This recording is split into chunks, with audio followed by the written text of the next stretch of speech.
All right, we're live on YouTube. And let me go ahead and start the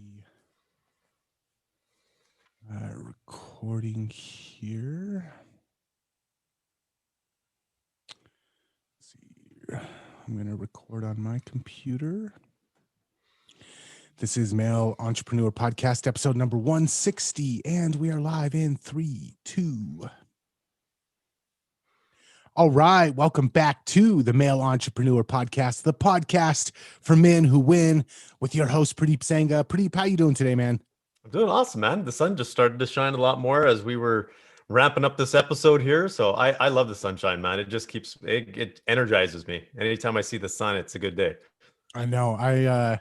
We had about 3 feet, 2.5 feet of snow over the last week or so, and the sun is back out again, and it's beautiful. And having the snow on the ground and having the sun out at the same time is pretty awesome as well.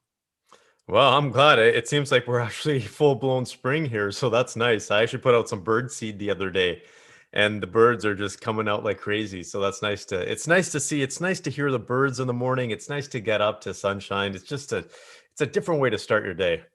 Right. And it's so weird. We have I don't know whether it's worldwide or not, but I know in America we have increased depression, and especially with the all the crap that's been going on in the world over the last year or so. But people staying inside and glued to their phones and glued to their computers, and we have so much. Everything is like, you don't have to go out and get your own groceries anymore. You can just stay inside and let your groceries come to you. And I'm just like, dude, the sun is freaking awesome. Get out there and enjoy it. Yeah, it is just a different life for people. Like everybody is just going for convenience. This is a whole topic on its own. We could go down a complete tangent. I think we should probably do an episode on that because all this technology, all this convenience is supposed to give us time. But everywhere I look, it's like people have less time because they're so caught up in, I don't know what they're caught up in, but they're just so caught up in stuff and not actually living their life.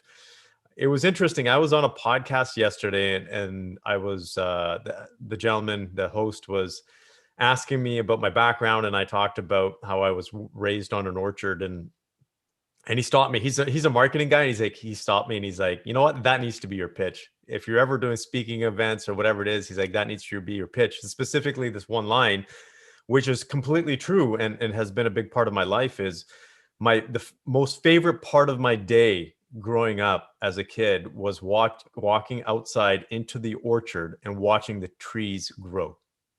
Yeah. That was literally the favorite part of my day, and I could do it for hours. And people now are just so busy, and people be like, what do you mean? Like, are you crazy? You watch trees grow? But there's just a sense of peace and life that, man, I wish everybody had the ability to actually feel that. Yeah. And I think, again, not to go off on a tangent, but that connection with nature. I live right by the mountains, so every once in a while I like to just drive out and get away from the city and just be out in nature. And that sense of like connection with the planet and with everything around you, uh it's like a revitalizing, it like re-energizes your soul. And I feel bad that so many people either miss out on it or don't even realize that that it's out there waiting for them. I know. I used to look at some of those lumberjack guys that live up in the middle of nowhere, in their little cabins, and be like, "Wow, what's wrong with these guys?" But I can see why they would do that now, because society, the city life is crazy, man. It's the city life is like the wildlife. Right, the concrete jungle. All right, man, so that was kind of a tangent, but what do we got on the agenda for today's episode?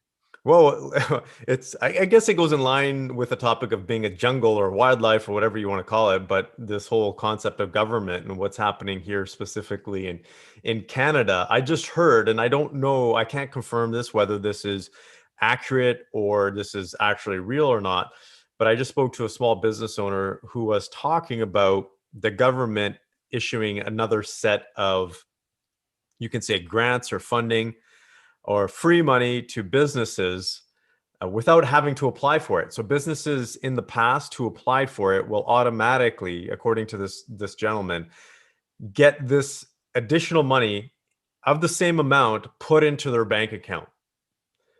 And so I have mixed emotions about this because I think, this podcast is about professionals. This podcast is for business owners and entrepreneurs.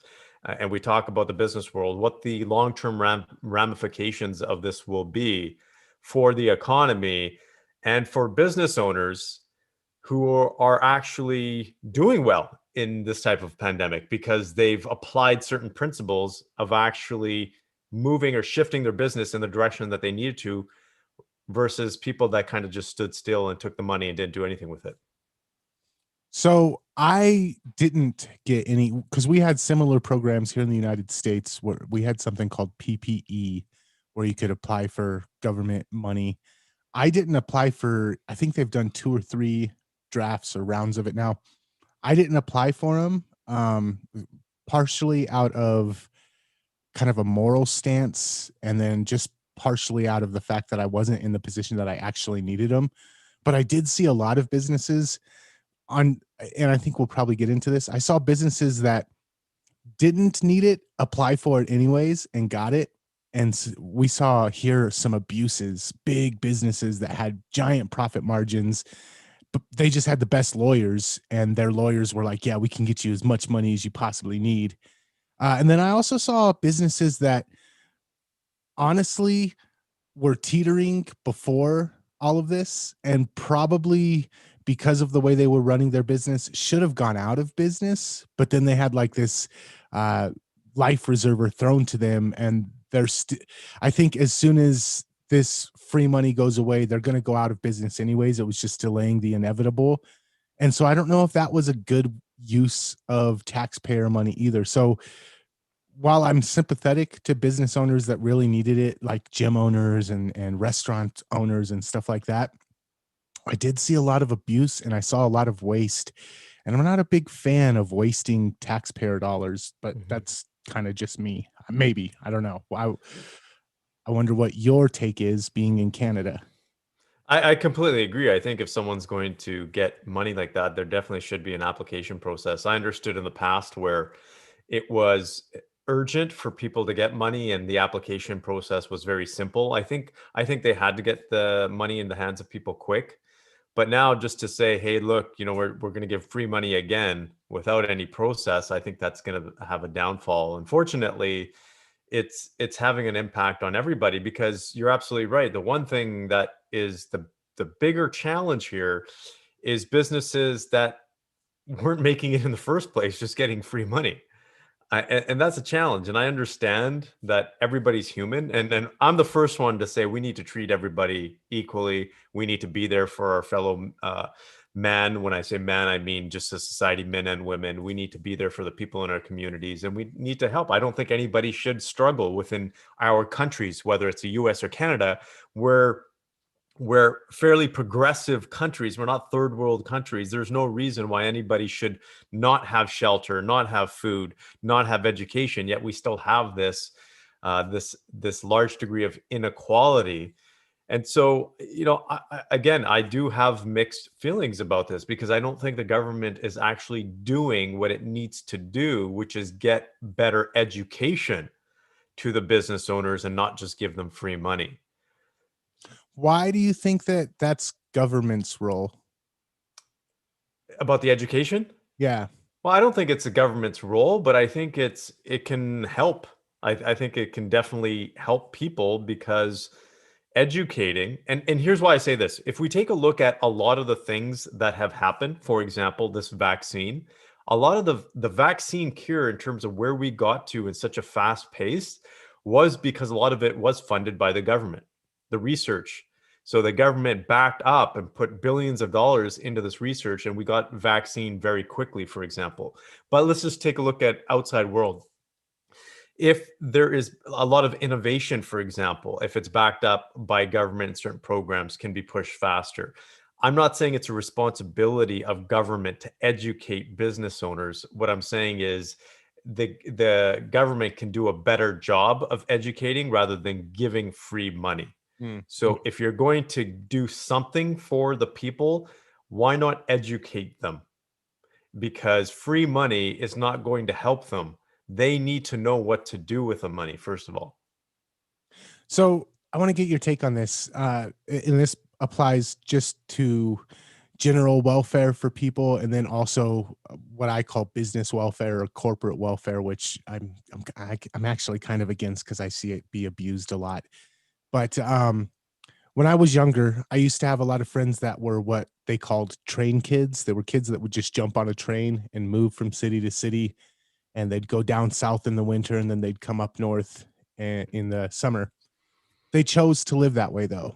Their Mhm. choice, and then there was other people in that community that were just drug addicts. They chose to get hooked on drugs, and that was their lifestyle. A lot of them didn't want they would hang out outside of the Walmart and they would collect money all day. They didn't want a 9 to 5 job. They just wanted to hang out, get high, do drugs, and they were happy not having a home. Um, and then there are people that just make bad choices. I hate to be um just so dark about it, but my mom had really horrible taste in men, and she just kept dating and marrying guys that were just bad choices for life partners, and we suffered because of it. But I don't know if because we grew up on welfare, I don't think that the government constantly handing her free money helped her realize that she was making the wrong choice. I think that it's possible without the government aid, without the government saying we need to take care of all these people who are in bad positions, it would have made my mom say, "Hey, I can't keep making these bad choices when it comes to the men that I date and the men that I marry." So sometimes I look at some of these things and I worry that uh, when we have this idea of we're so rich and we're so bountiful and we have so much that nobody should go without, sometimes people need to go without because otherwise we're enabling their bad decisions. And I feel like a lot of the stimulus money that we saw with Corona, at least here in the States, and again, I don't know what it's like in Canada, but I feel like we encouraged and enabled bad business decisions. And I don't know if I'm opposed to we should have just let some of those business owners, and it sounds so horrible, but I feel like giving people free money as a reward for making bad decisions, I'm not sure that even it doesn't matter how wealthy I am, I'm not sure that that's a good thing to do. Yeah, I agree with you on many fronts because I think people need to learn from their lessons. People learn far easier and better when they make a mistake rather than someone having or being their crutch. So I completely agree with you. There's a couple of things you said there. So I think I overall I'm in total agreement. I don't think free money really helps people who don't know what to do, and I think that's basically the premise there. When you were talking about your mom, that's a tough challenge. Here's what I really break it down to. Because there's one thing you talked about there. First of all, people were happy. When you were talking about the train kids, for example, living that certain way. I think there's a certain level or amount of people or category of people that do enjoy that. I don't think a lot of those people do, though, because if you put someone in a loving household with family members and people around, I'm sure many of those people would prefer that. They just haven't felt it, experienced it, so they don't know any better, or they're just not in that state to be able to make effective decisions. And I'm saying this because I speak to grown men who are very successful, for example, who have trouble making certain decisions. Like it, and it's this is just our human natural tendency to struggle because our brain sometimes is telling us one thing when in actuality doing something else would actually give us a better outcome in life. That's just how we're built. And if we don't have the right leadership and mentorship and education, we end up going down the wrong path. And this is where I stress education because I'm going to point out the Canadian education system is actually a lot better than the U.S. education system because the you can say the rate of illiterate individuals in the U.S. I am surprised it's astronomical in terms of the lack of education there. So the people not being educated has a direct alignment to poverty. If you want to take people out of poverty, they've shown this whether it's countries or whatever it is, you educate them, and that will help the poverty levels. So when I say this, What we need to do is actually start educating people at the core level when it comes to our school system. And again, that could be a completely different episode because the school system is broken. We don't educate people to be good individuals in society and contributors and happy and healthy in relationships and financially wealthy. We train individuals to become good workers and take orders. That's essentially what our school system is built around. So, why can't people make regular life decisions is because our school system doesn't teach them how to do that effectively. And if we don't have our parents around, if we don't have mentors around, we're screwed. And think about this. This relates directly to the business world as well. Most business owners don't know how to run a business. They've just gotten into business somehow. They've tripped upon it because they've got a product or a service or they're passionate about something and they've started this thing now that they don't fully understand, but they're just making their way through it. That's essentially where we are in as a society, whether it's personal level or business level. And it's unfortunate because if we really want to do something about it, if we really want to change, this isn't an overnight thing. It means we have to revamp our school system. We have to revamp how we educate entrepreneurs and business owners and where we put the money. Because I do believe that if you educate people to make better decisions, how to make better decisions, they will most likely make better decisions. And I think that is how we need to change things. So this is one of the things, Nathan, I'm very adamant about when it comes to my kids is I try to teach them how to make better decisions. I try to teach them the consequences of their actions and actually explain it so that when they get to that point in their life where they actually have to make decisions for themselves without me, that they can actually do it functionally. I think and me and you might disagree on this though. I think that the way you're trying to educate your children is to be empowered to where they can lead their own lives. I don't think that that's in politicians' best interest, though. I don't think the people that maybe again it might be different in Canada, but at least my experience here, you mentioned the schools are set up to train people how to work for somebody else, and I feel like down here it's the same way. They're trained to be factory workers, not entrepreneurs, not independent thinkers. Um, I think that I don't think it's a glitch though. I think that that's the way it's supposed to be. I think that politicians want people who are used to taking orders because those type of people are easier to govern. And if you have a bunch of independent thinkers running around with their own ideas about how the world should be, that makes the life of a politician pretty difficult. So I don't know if government's going to solve this problem. But I will say this: we do live in a time where people like you, I've learned so much from working with you that I think should be basic stuff that they teach in school, but I don't think ever will be taught in school. But I have access to people like you, and there's other people. There's online training. There's almost everything I learned about marketing. I learned from online courses and books that I wouldn't have ever had access to in a public school library. So maybe the people out there and the technology and the ability to connect, maybe that's going to be our saving grace rather than waiting for the government to finally fix the school system to create these type of people that are better equipped to deal with the business world. Yeah, I think I agree with you. I don't think our political system is structured so that it is looking out for the best interests of individuals. Why? Because we as people, we want to be significant ourselves. And I'm going to share just a quick personal story. When I was in the corporate world, man, I thrived on being the guy that knew certain things and no one else in the company knowing it. Because I would just go in there, I'd rock the show, and I'd be like, yep, this is awesome. I'm special. Therefore, they can't get rid of me and they'll need to pay me more. And that was a level of immaturity, honestly, that I had to get over. And I got over it because I'm like, man, I could keep this knowledge within myself, or I could help other people build their own knowledge. Which way do I want to go? The first approach was honestly out of fear. Was, hey, look, if other people have skills as good as me, what's going to happen to me? I'm not going to be special anymore. People aren't going to need to pay me as much, or whatever it is. And I said, you know what? I got to get past that. And I love helping and coaching people, but it was my internal nature.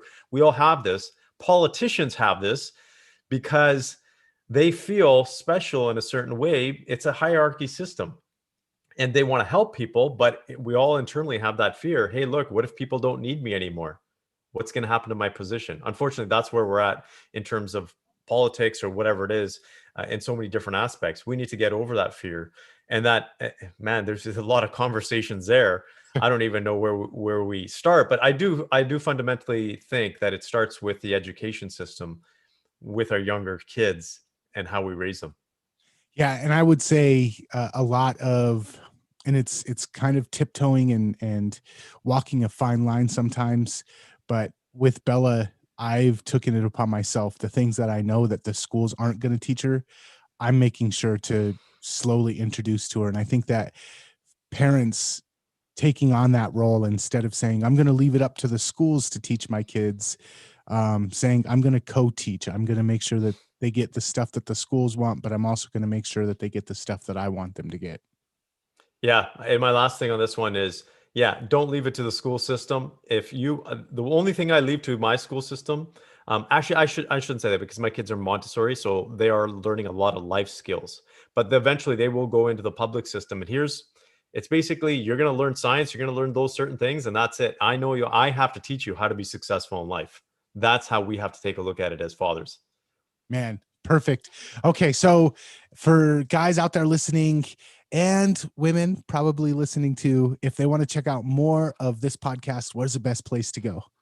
Check out YouTube for Men for the live show. You can tune in every second Thursday, or you can check out mailpodcast.com for the audio. Awesome, man. Until next time, we will catch you later. Can't wait.